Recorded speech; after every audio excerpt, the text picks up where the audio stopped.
It's okay. You didn't mean it. Hi, CINFLIX Recapped here. Today I am gonna recap a full plot line of a movie called Flowers in the Attic. The film takes place during the year 1957, where four children, Chris, Cathy, and the twins, Carrie and Cory, live cheerfully with their parents, Corinne and Christopher. They are a cheerful family. Christopher has returned after a long time from work, and has brought gifts for all of them. He could be a cherishing and caring father, which each child need in their life. Christopher gets promoted in his company. Everyone is cheerful with the promotion, but not Cathy. So he goes to Cathy's room to explain to her. He gives her a ring to make her happy. At night, they toss a celebration party for their father's promotion. They hears a car drawing closer and everybody stows away, considering it's Christopher. But instead, a police officer comes in and tells them that an accident has occurred. The family is in total stun as Christopher has died in a car accident. With Christopher's passing, the family are cleared out with an overwhelming debt.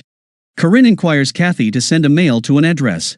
4 months afterward, Corrine gets a reply. She tells Chris and Cathy that they are presently planning to live with their rich grandparents in Virginia. Chris and Cathy want to stay and help their mother instead, but Corrine clarifies to them they are in tremendous debt and the bank will come to take everything away sooner or later. So Corrine wants to take off as before long as possible. She moreover tells them that their surname isn't Dollenganger but Foxworth. They take off for Virginia the same night. Corinne and her children get off at an inaccessible area and walk to Foxworth's residence. Corine's mother, Olivia, gives them a harsh welcome and after that takes the children to a small room within the storage room as she doesn't need Corine's father to discover out that they are here. Olivia tells them to keep the wraps of the window closed all the time, and she will also bolt the entryway from outside. Before taking off, she says, God sees everything, which befuddles the kids as they don't understand what she means. After she takes off, Corrine clarifies that they will ought to adjust for some time until she convince her father. Olivia came back and sees the ring Christopher gave to Cathy. She gets angry when she learns about it and snatched the ring from her. The following day, Olivia brings food for the children and gives them some rules to follow. She makes it exceptionally clear that no one ought to ever find out about them living at Foxworth's residence. The children go to the attic and get ready to spend 1 or 2 months there. Cathy is befuddled with Olivia's conduct and confused why she despises them, but Chris has total confidence in Corinne and has no issue in waiting. Corinne came at night to check up on the children.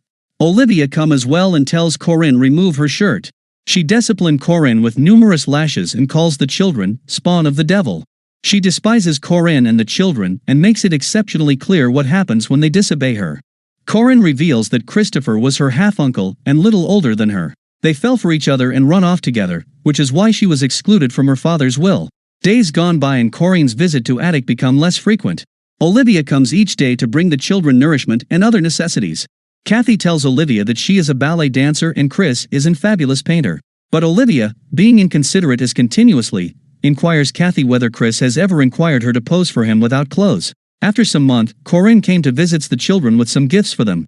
Cathy cannot continue with holding up and needs to go outside, meet her granddad, and have a typical life. But Corinne educates that her father pardoned her on one condition, that she had no children with Christopher.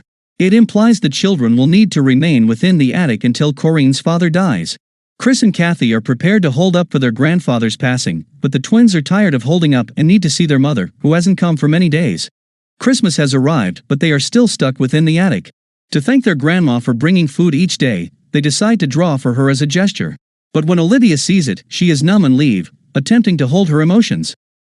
Corinne visits them on Christmas and brings more gifts for them. She tells that she has convinced her father and is now going to acquire everything.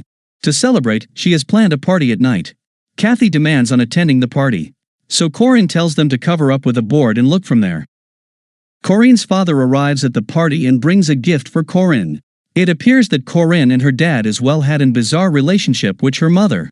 Corinne finds out that Chris is still outside and slaps him for disobeying. She is changing from an adoring mother to a narrow-minded lady who cares about herself only. She visits the children the following day and recommends that all of them can take off in case they want to, but will lose all the money in case they take off now. The children fell for her and choose to hold up for a little longer. Time goes by and 1 year has as of now passed. Cathy and Chris are entering adolescence and Chris is presently creating sentiments for women. Corinne visits Cathy and gives her a bra as she is getting to be a lady now. While she is attempting to wear her bra, Chris inadvertently comes in. Olivia catches them and as discipline, tries to cut off Cathy's hair.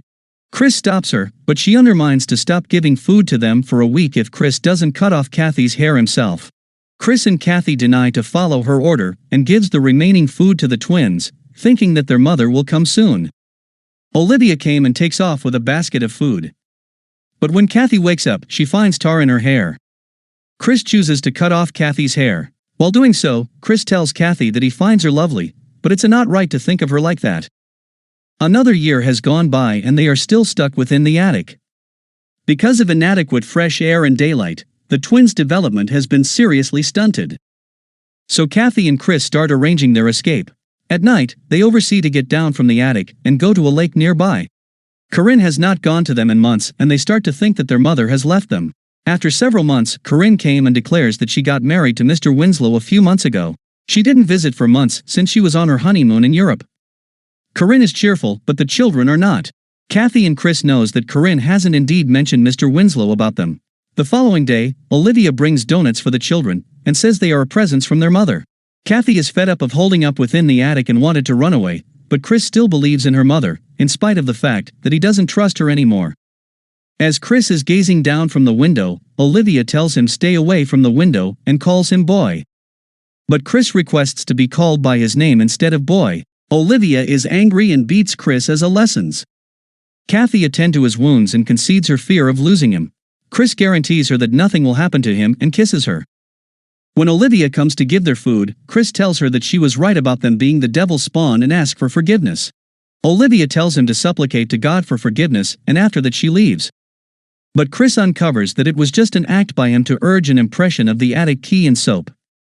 He at that point makes a wooden duplicate of the key.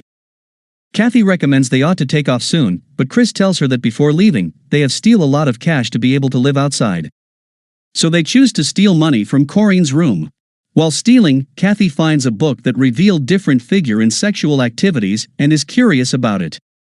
Chris needs to gather at slightest $1,000 in case they need to escape. On their next raid, Cathy and Chris go different ways to gather more money. Cathy finds Mr. Winslow resting at Corinne's bed and out of interest, kisses him.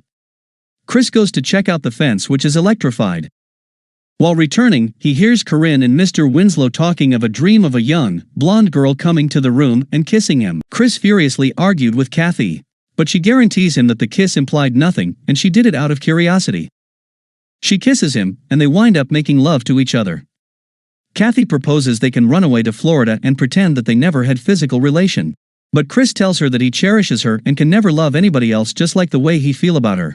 Carrie tells them that Cory is wiped out and not feeling well. Cathy informs Olivia and Corinne that Cory is not feeling well, but they just stand there. Cathy yells at Corinne for not adoring her children and gets slapped by her. But Cathy is fed up of all of this and slaps her back. She requests her mother to take Cory to a clinic, telling her she will seek revenge if she does not. The following day, Corinne informs them that Cory had died of pneumonia and had as of now been buried. The children are crushed by Cory's death. They fear for their lives presently and choose to go for a last raid and take everything they can. They go to Corinne's room and discover out that Corinne and Mr. Winslow have cleared out of Foxworth's residence. They get as much jewelry as conceivable for their escape. During the search, Chris overhears a discussion between the butler and a servant that Corinne's father has passed away 7 months prior and Olivia has been taking poison to kill the mice in the attic. Chris checks all over the house and sees Olivia in her room, who senses his presence. Cathy shows Chris how Cory's has died after eating a bit of the donut, revealing that it was poisoned. Olivia comes to snatch their key, but Chris holds her long enough for Cathy and Carrie to run to the attic. Olivia chases after them, but when Chris closes the entryway and turns the lights off, she panics due to her claustrophobia. Olivia informs them that it was Corinne, their mother, who poisoned them, not her. But they left her and climb out of the window. They run to the fence, attempting to escape Foxworth's residence. During their escape, they run into the butler, who learns they are Corinne's children.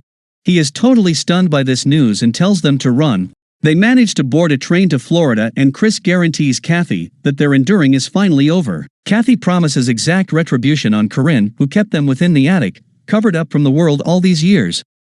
And the movie is over. Thank you for watching. Please don't forget to like and subscribe.